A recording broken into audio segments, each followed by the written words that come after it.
Halo teman-teman semuanya, kembali lagi bersama channel Integral Education di sini. Hari ini kita akan belajar lagi dalam rangka persiapan UTBK SNBT tahun 2025 penalaran matematika. Kali ini kita bahas materi cacahan ya, kaidah pencacahan sama statistika. Buat teman-teman gimana persiapannya ya untuk tanggal 23 April mendatang? Ingat UTBK tinggal 4 bulan lagi, jadi persiapkan diri kalian sebaik-baiknya. Hari ini kita akan bahas 5 soal ya mengenai bab tadi yang udah aku bilang. Ini soal tryout kami di sini ya, tryout ketiga kami di sini. Ini tryout yang masih privasi kita ya, jadi lumayan lah bisa buat belajar teman-teman. Jangan lupa sebelum nonton videonya pastikan teman-teman udah like, comment, share, dan subscribe untuk membantu channel ini menjadi lebih berkembang dan bermanfaat lagi buat teman-teman semuanya. Oke, ini gampang kok, teman-teman bisa coba dulu kali ya, yang nomor 1 dan 2. Nomor 3, 4, 5, 6 nanti ada di belakang, kita sambil jalan ya. Oke, silahkan dicoba dulu. Kalau sudah dicoba, yuk kita bahas soalnya.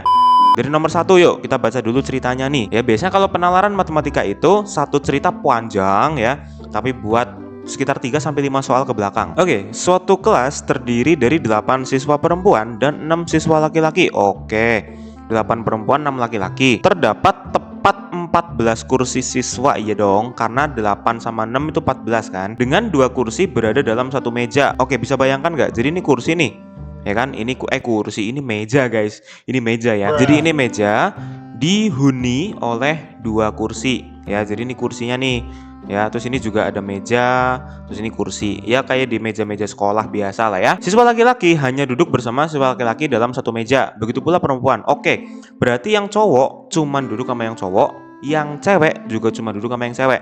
Jadi kalau misalkan ini cowok nih ya kan, jangan cowok, laki-laki perempuan guys ya. Oke, misalkan ini laki-laki, ya ini laki-laki, yang ini perempuan, ya ini perempuan, gitu ya. Jadi kita bisa tahu bahwa apa? Karena anak laki-lakinya ada 6, berarti nanti ada 3 meja ya. Perempuannya ada 8, berarti ada 4 meja. Nah, ini informasi kita butuhkan buat nanti.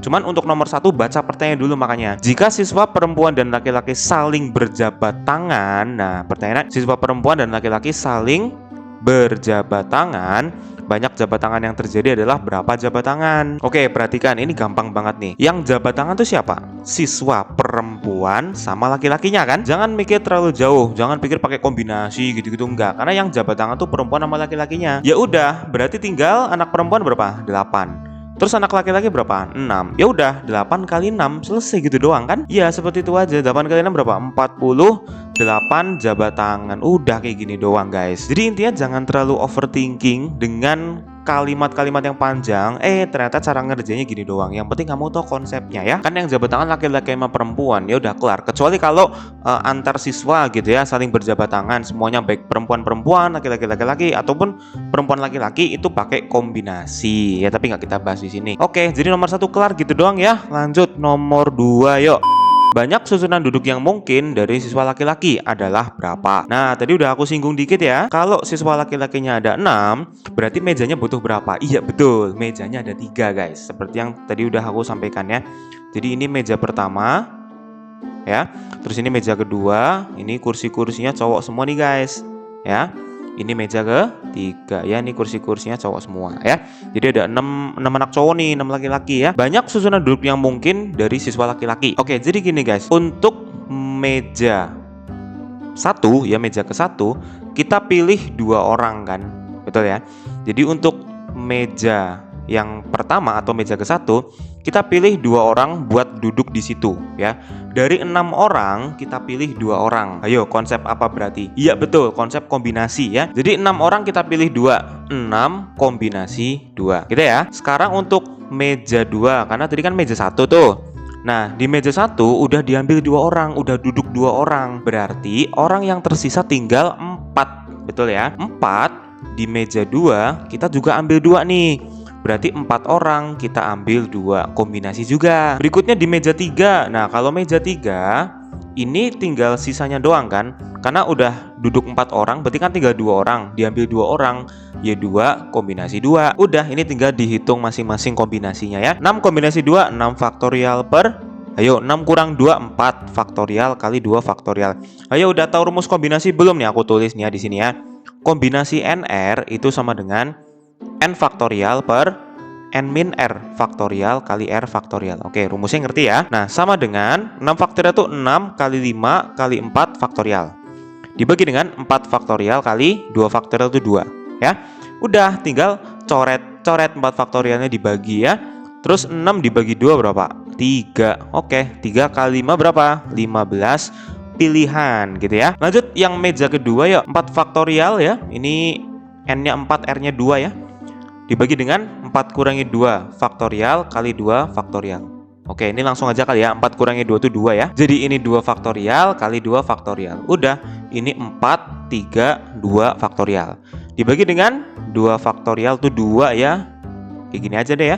Ini bisa dicoret, terus 4 bagi 2 itu 2 ya. Jadi 2 kali 3 ketemunya adalah 6. Lanjut. Nah, untuk meja 3, karena ini 2 kombinasi 2, ya jelas ketemunya 1 dong. Kan 2 orang diambil 2, ya pasti cuma satu kemungkinan itu doang. Yaitu si 2 orang itu yang duduk, sisanya doang. Jadi nggak usah kamu hitung ya. Lagian n kombinasi n itu pasti 1 kok. Oke, terus langkah berikutnya gimana? Setelah kita nemu meja 1, 2, 3, tinggal dikalikan ya. 15 kali 6 kali 1 ketemunya berapa? Ketemunya adalah 90 susunan. Oh, jawabannya yang E guys. Mungkin ada yang tanya ya, kenapa dikalikan? Ya karena ini aturan perkalian guys. Karena kita mengambil anak untuk duduk di meja 1 iya, 2 iya, 3 iya. Jadi ini aturan perkalian, bukan di jumlah ya, tapi dikalikan ya. Oke, seperti itu, ada 90 susunan. Untuk nomor 2 kita lanjutkan ke nomor 3. Oke, nomor 3 boleh kali ya dicoba dulu, karena tadi kan teman-teman belum sempat ngeliat nih ya. Boleh dicoba dulu, kalau sudah dicoba baru kita tonton bahasannya. Sekarang kita lihat, diketahui semua meja dalam kelas disusun dalam satu baris dan semua siswa sudah duduk di meja masing-masing. Oke, kata kuncinya ini, semua siswa udah duduk di meja masing-masing. Oke, ini agak menceng, nggak apa-apa guys ya. Maksudnya gimana guys? Jadi di sini sudah ada meja-meja yang udah duduk anaknya ya. Jadi meja perempuan 1, meja perempuan 2, meja perempuan 3, meja perempuan 4 ya. Ingat perempuannya ada 8 orang ya, 8 siswa berarti mejanya kan 4. Terus laki-lakinya ada 6, berarti mejanya 3. Laki-laki 1 gitu ya. Laki-laki 2 sama laki-laki 3. Jadi ada berapa meja nih? Ada 7 meja ya. Nah, banyak cara menyusun meja sedemikian hingga meja siswa perempuan harus saling berdekatan adalah berapa. Nah, ini pakai permutasi baris guys. Nah, permutasi baris itu gimana? Permutasi baris itu kita tinggal difaktorialin aja, nanti kita susun ya. Tapi kita lihat nih, syaratnya apa? Meja siswa perempuan harus saling berdekatan. Oke, kata kuncinya itu. Berarti kita menjadikan si cewek-cewek itu, si perempuan-perempuan itu dalam satu susunan sendiri ya. Jadi PP ini sendiri, terus laki-lakinya boleh misah guys. Ya, jadi laki-lakinya boleh misah di sini nih. Ini L sendiri, ini L sendiri. Kayak gitu. Jadi boleh misah, laki-lakinya boleh gimana pun. Tapi ini empat meja perempuan ini harus tetap bersatu ya. Cara ngerjainnya gimana? Untuk mencari banyak cara menyusun mejanya, ya kamu tinggal faktorialin aja. Jadi gini, kita anggap si perempuan ini jadi satu orang guys. Jadi ibaratnya ya, susunan ini tuh ada berapa orang? Betul, ada 4 orang karena si perempuan ini sudah dianggap satu orang. Paham ya? Jadi ini satu orang sendiri, terus ini satu orang sendiri, ini satu orang sendiri, terus ini satu orang sendiri. Berarti ada 4 orang kan ibaratnya loh ya. Karena perempuan ini harus nyatu, jadi dianggap satu orang. Nah, karena ada 4 orang berarti 4 faktorial gitu. Tapi belum selesai guys, karena si perempuan ini ada 4 susunan di dalamnya, maksudnya ada 4 orang di dalamnya ya. Circle ini tuh ada 4 orang lagi di dalamnya, maka kita kalikan lagi dengan permutasi yang si di dalam itu, yaitu perempuan 4 orang, ya berarti 4 faktorial juga. Paham ya? Ayo dipahami dulu, jangan kebalik-balik ya. 4 faktorial yang pertama itu dari luar ya. Jadi yang perempuan 4 orang ini dianggap satu orang ya. Jadi ini orang pertama, orang kedua, orang ketiga, orang keempat ya, asalnya dari situ. Sedangkan untuk yang 4 faktorial yang kedua itu dari perempuan yang di dalam itu ada 4 orang. Gitu teman-teman ya. Oke, ini aku hapus saja biar nggak mengganggu ya. Kita hapus dulu. Sekarang tinggal kita hitung. Yuk, 4 faktorial berapa? 4 kali 3 kali 2 kali 1. Ayo berapa yuk? 4 kali 3 kali 2 kali 1. 4 kali 3 12. 12 kali 2 24 ya. Berarti 24 kali 24 lagi ya. 24 kali 24 adalah 576 cara. Nah, ini dia guys jawabannya yang E lagi. Gampang teman-teman ya. Yang penting teman-teman ngerti konsep permutasi baris. Ya, ini namanya konsep permutasi baris ya. Jadi tinggal difaktorialin aja kok. Cuman harus teliti ya, ngefaktorialinnya untuk orang-orang yang harus men-circle itu tuh harus dianggap satu orang guys. Terus nanti di belakangnya kamu harus kalikan dengan berapa orang yang men-circle itu. Tuh, makanya jangan men-circle-circle guys ya. Jadi susah nih ngerjainnya. Lanjut, kita kerjakan nomor 4. Seperti biasa ya, setiap ada nomor baru teman-teman coba dulu supaya mencoba kan itu bikin melatih kamu ya. Oke, kalau sudah dicoba, dan terima kasih yang memang sudah mencoba ya sebelum nonton videonya. Oke, pertanyaannya adalah rata-rata nilai ujian seluruh siswa di kelas tersebut adalah berapa? Berarti informasi yang tadi udah nggak kepake nih guys. Kita langsung pakai informasi yang bawah nih. Informasi yang bawah tadi belum kita baca ya. Saat mereka melaksanakan ujian, diperoleh rata-rata nilai siswa laki-laki adalah 84 dan rata-rata nilai perempuan adalah 77. Nah, ini yang kita pakai nih. Jadi kita punya X bar laki-laki ya, X bar L adalah 84 dan juga X bar P atau X bar perempuan atau rata-rata perempuan itu adalah 77. Nah, pertanyaannya, berapakah rata-rata ujian seluruh siswanya, berarti laki-laki dan perempuan? Oke, ini pakai konsep rata-rata gabungan, teman-teman. Tahu nggak rata-rata gabungan tuh gimana? Rata-rata gabungan. Jadi ceritanya kita mau menggabungkan dua rata-rata gitu ya menjadi satu. Nanti rata-ratanya jadi berapa gitu ya. Nggak kayak sesimpel 84 tambah 77 bagi 2. Oh, nggak sesimpel itu saudara-saudara ya. Karena kita lihat di sini ada 8 perempuan dan 6 laki-laki nih. Jadi anggotanya kan beda-beda tuh. Nah, maka kita gunakan rumus rata-rata gabungan. Jadi apa?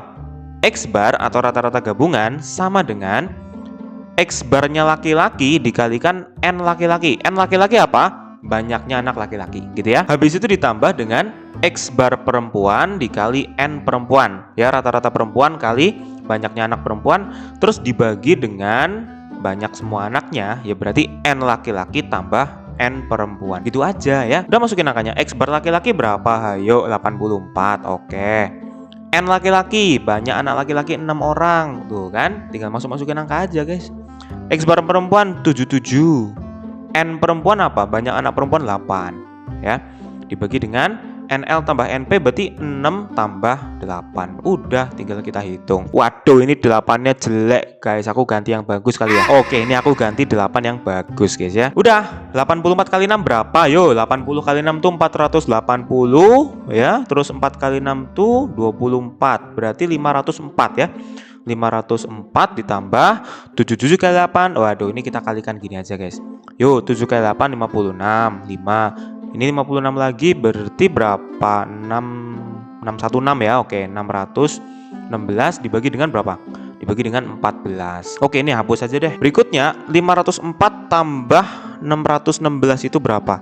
Ini belakangnya 0, terus habis itu 2 ya. Oh iya betul, terus ini 12. Oke, 1220. Bukan. Ini bukan 2 ya, ini 1 ya. 5 tambah 6. Oke. 1120 harusnya guys. Oke, jadi ini 1120 dibagi 14. Udah tinggal bagi 14 berapa? Ayo ketemunya. Kalau kita bagi 2 dulu yuk. Bagi 2 berapa? 560 ya, dibagi 7 ketemunya 56 bagi 7 80.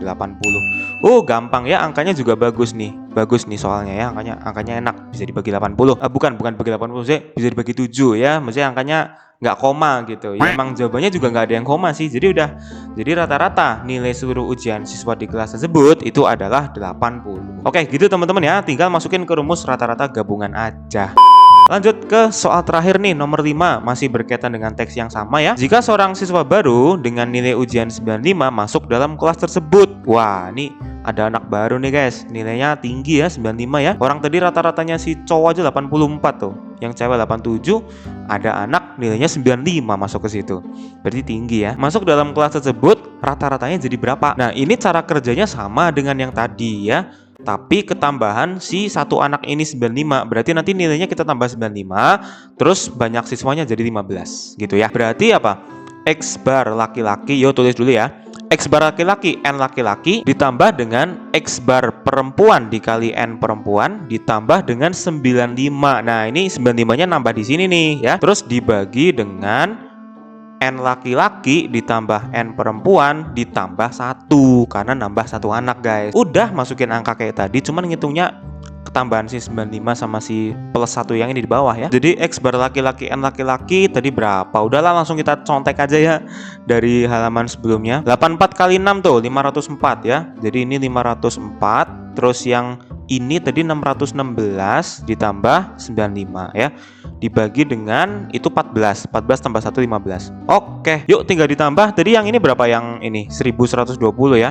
Ditambah 95 berarti ketemunya adalah, nah ini dia ya, 1215 dibagi 15. Nah ini angkanya enak juga nih, kan nggak ada yang koma nih opsinya. Yuk ini dibagi ini berapa? Ketemunya adalah, kalau 1200 ya, 1200 bagi 15 itu kan 80 kan. Terus ada sisa 15 satu biji nih, 15 bagi 15 1. Oke, berarti 81 ya.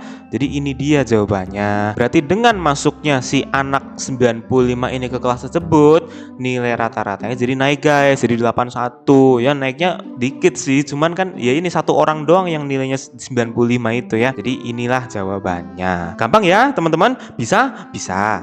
Oke, yang bilang bisa tadi ya pasti bisa dong ngerjain soal ini. Nah ini soalnya sama kok dengan yang tadi, mirip-mirip guys ya, tentang rata-rata gabungan, masih di lingkup statistika ya. Jadi ada puskesmas nih, rata-rata berat badan 30 anak bawah 3 tahun ya, batita ya, seluruhnya adalah 8,7 kg. Jika terdapat 14 anak batita laki-laki yang beratnya 9,5 kg, nah maka rata-rata berat badan anak batita perempuannya berapa? Nah kalau ini soalnya dibalik guys. Jadi rata-rata seluruhnya ya, rata-rata yang 30 anak batitanya adalah 8,7 kg. Nah kita diminta mencari yang si perempuannya rata-ratanya berapa. Silahkan diskusi di kolom komentar, aku tunggu diskusinya. Oke teman-teman semuanya, cukup sekian dulu buat video hari ini. Semoga teman-teman bisa paham dan belajar dengan giat mempersiapkan UTBK SNBT tahun 2025 di bulan April mendatang. Jangan lupa kuatkan doanya juga, semoga teman-teman diberikan hasil yang terbaik. Jangan lupa share video ini ke teman-teman semuanya untuk membantu channel ini menjadi lebih berkembang dan bermanfaat lagi buat lainnya. Sampai jumpa di video selanjutnya. See you and goodbye. Dadah.